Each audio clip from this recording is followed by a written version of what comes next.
Alloh kim? Mana shu savolga sizlarga javob yozdim. Mana shuni sizlarga o'qib bermoqchiman. Alloh kim bilasizmi?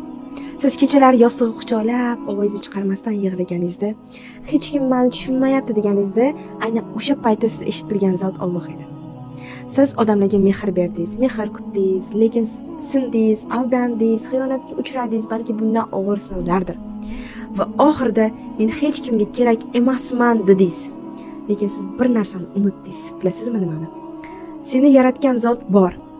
Sen gunoh qilding, o'zingizdan uyaldingiz. Qanaqa qilib tavba qilaman, qanaqa qilib yana Allohning huzuriga boraman deb uyaldingiz. Hatto Alloh meni kechirmaydi deb o'yladingiz. Lekin Alloh har safar yiqilganingizda qaytib kel deb kutayotgan zotdir. Sen odamlarni eshigini taqillatding, lekin birontasi ochmadi, ochmaydi ham. Lekin Alloh hech qachon eshigi siz uchun yopilmaydi.